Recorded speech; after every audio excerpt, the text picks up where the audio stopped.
Maxi Balandi a émission Le Meilleur de la RDC. Il est temps d'identifier Moutounyoso au travers de l'acte, au travers de Malobana. Valeur nini ya Tshisekedi oyo eza lelo Delice Sanga Kolo Bake valeur moko oyo Tshisekedi azaki nangonga Delice Sanga naza nango. Tu t'appelles comment?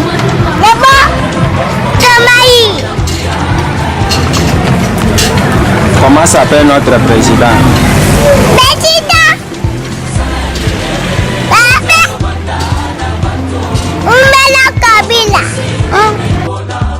Pour place aux alliés, au bandit comme tout n'a qu'un an à Simana, yolingi n'a à Simana. Ma belle yomo pour ça la que pesa kamingi koleka. Malamo sali la kamboka. C'est ça inconvénient à Congolais. Allez, balesier, nani atindi. Yolingi nani atinanga. Ok, kofinga. Kosilikate tango koyoka batangi boyo batangi oyo. Je ne suis pas là pour Kamoko, je suis là pour tout le monde. Merci mesdames et messieurs, merci Balandi à émission meilleure de la RDC. Merci Balandi Nabiso. Et c'est ngomakasi ya kokuta na lisusu na bino pona ko beta masolo ya ba meilleur. Ndenge tolobaka toujours boyebi ke biso esika information ezalaka nde bisika tozalaka. Hein? Raison pour laquelle bomoni biso awa na siège ya PLMLS bisika wapi batretaka ba dossier oyo ba personne vivant avec VIH sida bokomi tuna toye ko sala nini awa na triomphal ezali alerte moko ya makasi oyo bandeko oyo bazana bâtiment administratif oyo ba bengeli biso balobi ke soki bino bolobi bakoyoka yango toye ndenge eza wana nayebi ke mitema ya bato mosusu ekomi kobeta alingi koloba nini nalingi koloba oyo bino boyebi wana toye awa ezali mpona koyoka bandeko oyo baza na kanda ba personne vivant avec VIH sida baza na kanda batu nyonso baza ya kotomboka ndenge bokoki komona ke bilongi ya bato eza ya kochange basiliki mpona nini batomboki mpona nini tozokota nano na kati tozokota kuna po tokende koyeba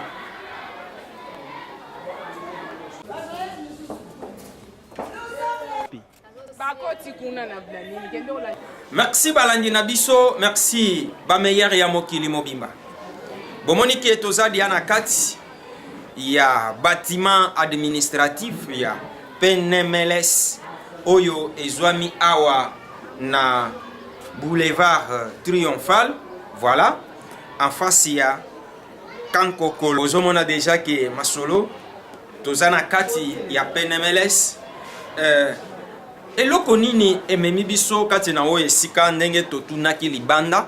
Alors boyoka nano explication ya mama oyo azali personne vivante avec VIH sida azoloba nini azali ba personne vivant avec VIH tobima na clandestinité toboya kobomba komi bomba bureau oyo clinique juridique oyo traitaka ba problème ya ba stigmatisation liée na statut na biso sérologique mibeko ezali ya mboka ministre na biso papa Alexis Tamwema le 2 ayaka awa asinyaka akataka bandrole na ministre ya awa amelaka 20 asopaki ya makila na biso bato o bazali stigmatisé bayaka auto traitaka bango pona makambo ezali lié na statut na bango lelo bateka bato wana bakokende wapi badone na biso tosalaka pona koyeba na ba partenaire tokokende nango wapi po totrabaka na babiro na baordinateur makambo nyonso Madame, nini elakisi ke bateki? Parce que tozo comprendre te bozolo bakaka bateki, Oye, bateki nani ateki? bateki po basi bache ba borne ba eko beta ba ya sécurité ya peine meles ba zoki. Et puis ba ye un dimanche. Et puis ba ye dimanche, vendredi ba yaki ba kimi. Biso to ni Dimanche ba ye po ba ye bike ba mikonzi bazali te. Président alela biso makambo oyo. Anya sali on a réputation président. Koteka kuna na suka te po ba kotonga ba baloba na mokili otumoli ba mama, otumoli Kimbuta otumoli président de la République, otumoli ba mama Bana mboka bomoni biso tolobaka. Soki tolobi tolobawa o alobaka tro balobaka boye. Hein? Yangwana. Est-ce que biso batu tolobi? Nayebisaka bino ke na meilleur de la RDC tolingaka mingi kolobisa bilili ke biso moko toloba. Tere wana yangwana. Oyo boza na kati ya komona nyonso wana. Balobi batieli bango mindelo. Hein? Batieli bango mindelo na kati ya lupango oyo. Bateki ndambo ya concession na bango. Nani ateki? Pona raisoni? Réponse tozobi malibanda. Parce que boyebi ke biso tozabana misala. Tozo kende nanu na bureau ya responsable ya concession nyonso yo na ba activité nyonso ya PNMLS ezali awa. Tozo koma nanu na bureau na ye et puis toyoka yepe azolo banini pona oyo ateki esima tozo zongela bino. Tozo kende nanu. Bana mboka bomoni biro na ye yangwana awa. Alors tozo bimana ye tokende libanda po ayeba na koyebisa biso nani ateki lupango oyo,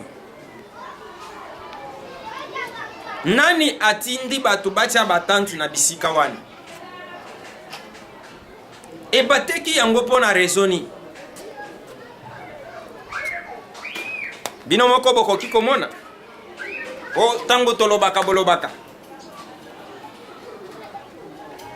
Voilà balandi na biso tozobima elongo soki bo constater bomoni kuna azoya déjà, c'est lui le responsable ya bisika oyo nyonso bozana kati ya komona ba activité nyonso etali mabele etali misala nyonso ezali awa oyo azali numéro 1. Ye wana tozobima libanda po boko découvrir pe na kombo na masolo nyonso eza ndenge nini. Voilà balandi na biso toza déjà libanda.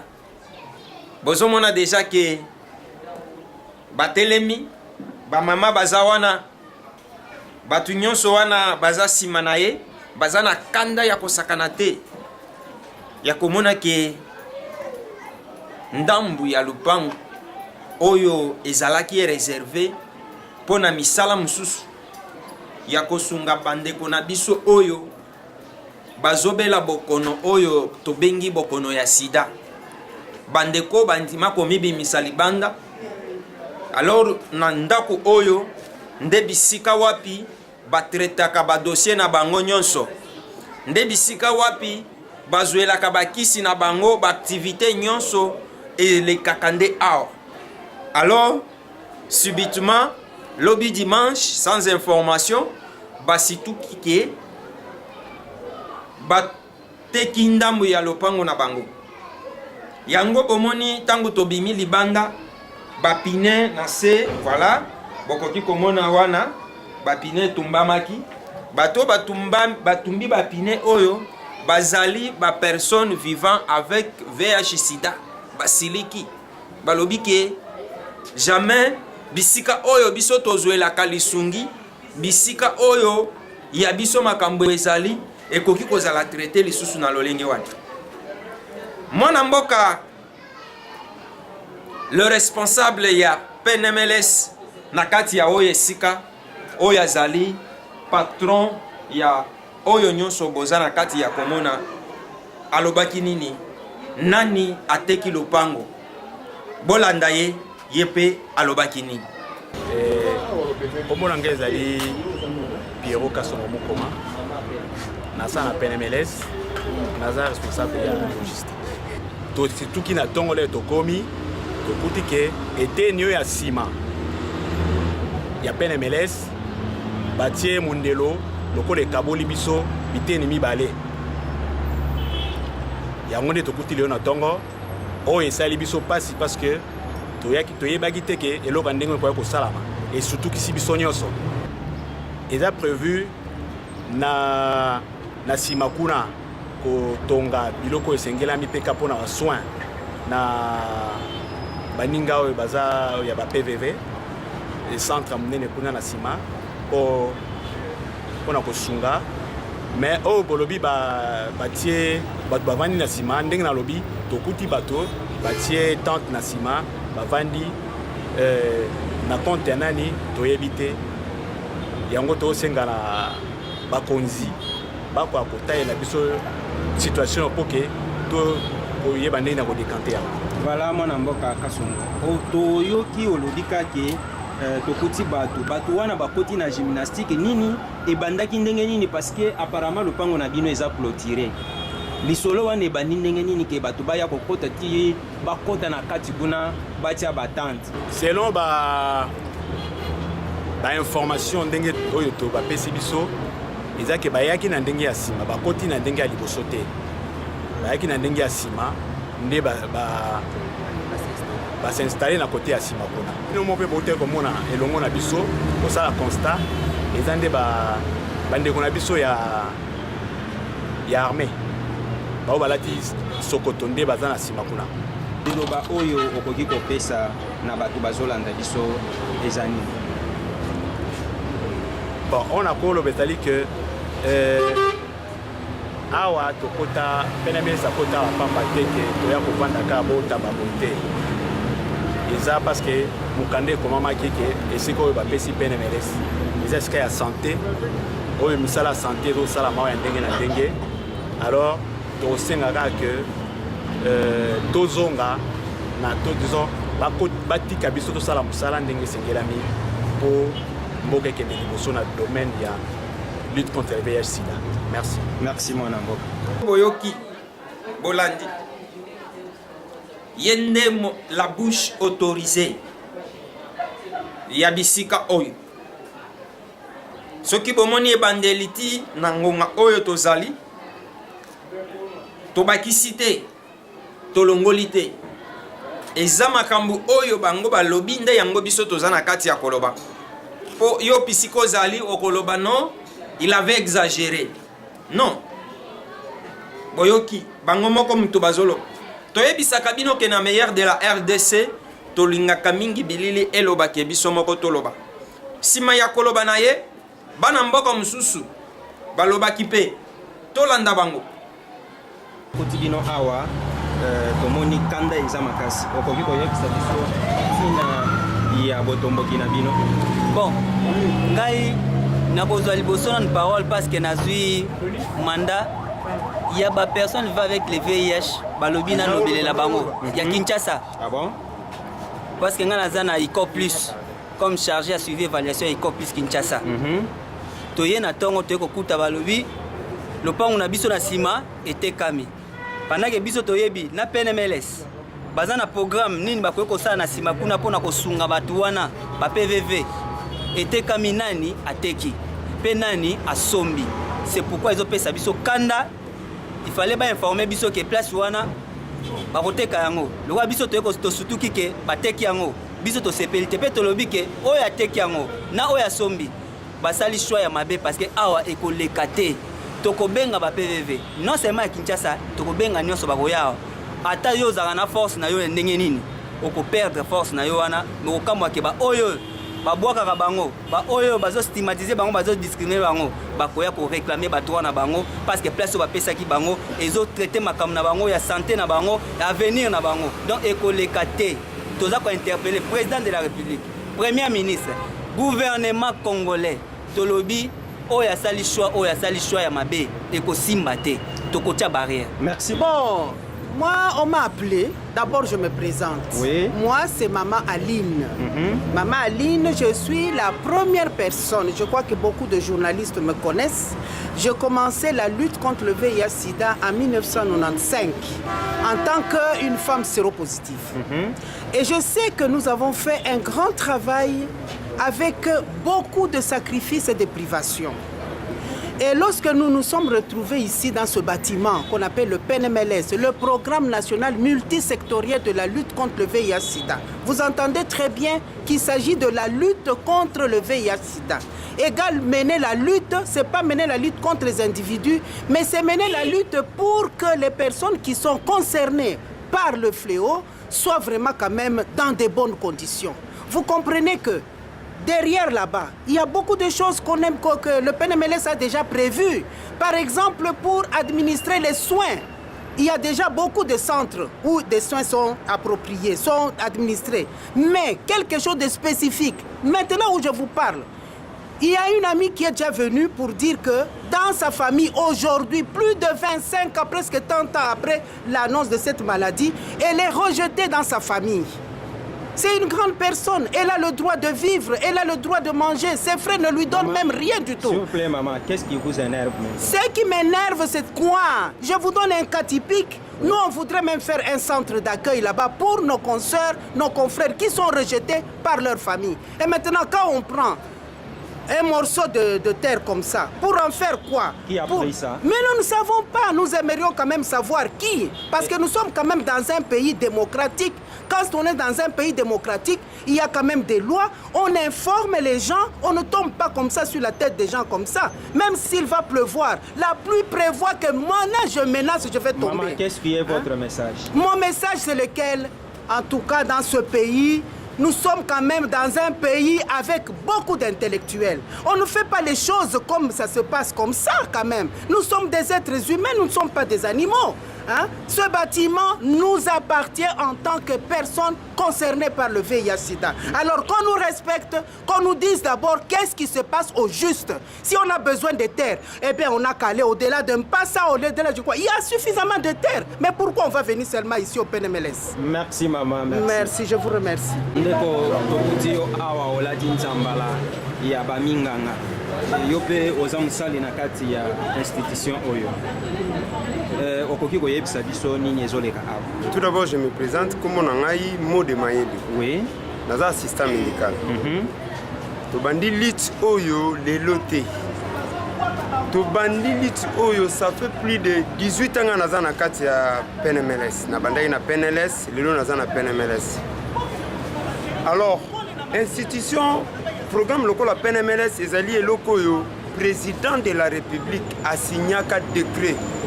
En 2005, arrêté présidentiel pour créer PNMLS. Le PNMLS est commis PNMLS, le commis boy. Présidence de la République. Bamona ki ke non PNMLS, pourquoi ki kozala na bangarte. Nde ba offrir biso site oyo, bâtiment oyo munene ozomona. Bâtiment oyo ezali propriété oyo présidence de la République à lobby.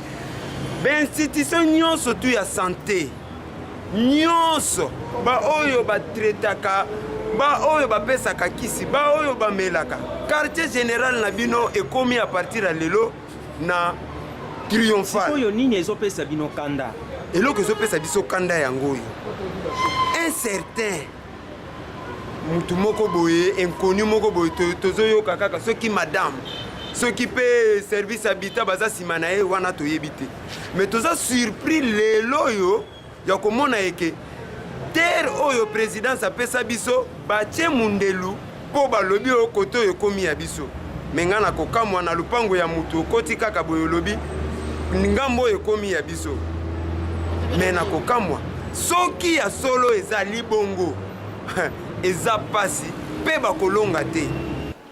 Merci Balandi ya émission meilleure de la RDC. Merci Balandi na biso. Meilleure de la RDC. Musala ya boye. Yango ezo sala biso tozalaka. Pembeni na bino. Hein? Ya boye, c'est ce qui fait notre différence avec les autres. Biso to kitaka terrain.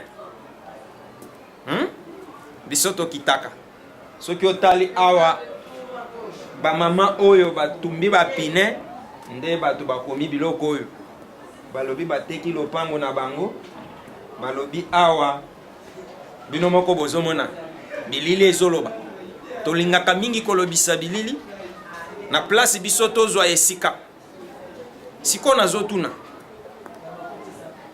eske bino pe bosepeli kaka boye ata balinga mbongo yango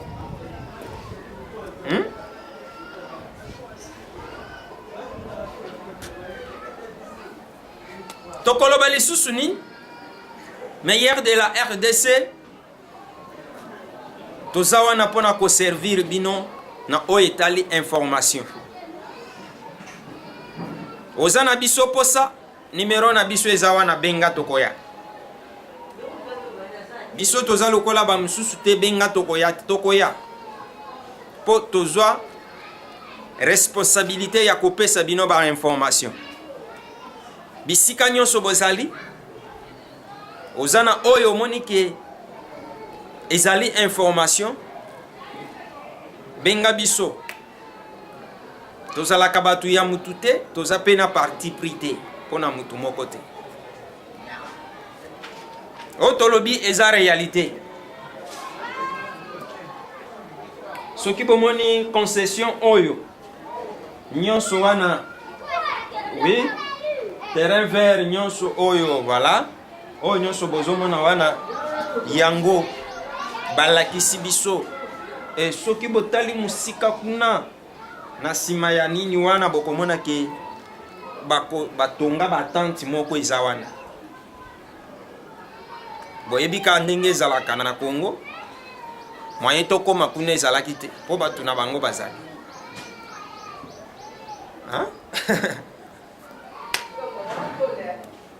bokomi tuna awa toye kosala nini toyeli oyo balobi batie mindelo kote espace vert wana oyo boza na kati ya komona bateki ndambu na bango kuna alors que selon explication na bango ezalaki place moko réservé mpona kotonga bisika wapi bapersone vivant avec VIH sida bakoki koseravitaye na bakisi eza esika réservé na baprojet na bango subitement lobi dimanche bamoni kaka bainstalle bato oyo bainstalle kuna na terrain wana batie batante deja eza kuna nani ateki bateki na combien eza mpona raison nini eyebani te voilà bozalisi na biso bana misala na bino nde babengi biso balobi tozokufa o voilà basengi appui ya mutu nyonso parce que oyo ezotala mutu moko lisusu te ekomi lisolo ya mokili mobimba soki bakomi na difficulté ou bien bazwi base ya malamu te ya kozala bien encadré bakobanda kobatama ntango bakobanda kobatama ekokoma danger public mpona mboka na biso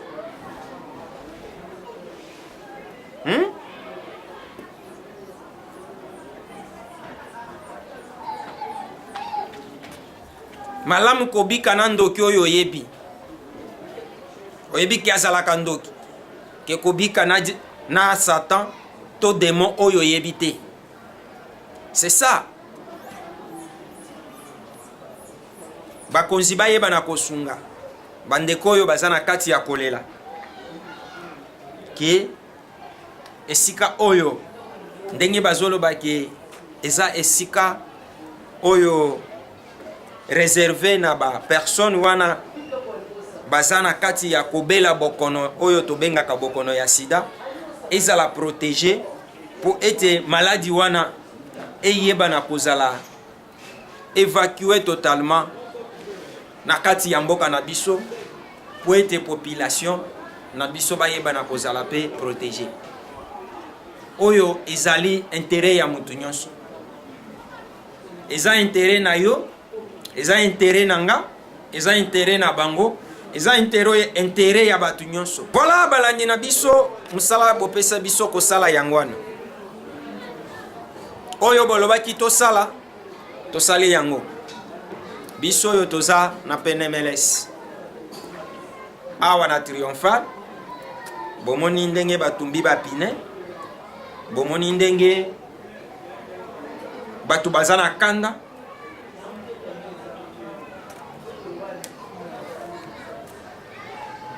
toyebi te mpona intérêt ya nani. Émission esili musala oyo tozalaki nango tosala botikala malamu tokutani mbala. Merci balandi ya émission le meilleur de la RDC. Mais il est temps d'identifier mutu nyonso au travers ya acte na ye, au travers ya maloba na ye. Valeur nini ya Tshisekedi oyo eza lelo Delice Sanga kolobake valeur moko oyo Tshisekedi azaki nango nga Delice Sanga naza nango. Tu t'appelles comment? Maman Tamaï. Comment s'appelle notre président? Président Baba Umela Kabila. Pour place aux ali au bandi komituna ke nani aza sima na yo lingi nani aza la sima mabe yo moko sala ke pesaka mingi koleka malamu sali la kamboka. C'est ça inconvénient ya congolais. Allez balesie nani atindi yo lingi nani atinda panke kofinga kosilika te tango koyoka batangi boyo batangi oyo. Je ne suis pas là pour Kamoko, je suis là pour tout le monde.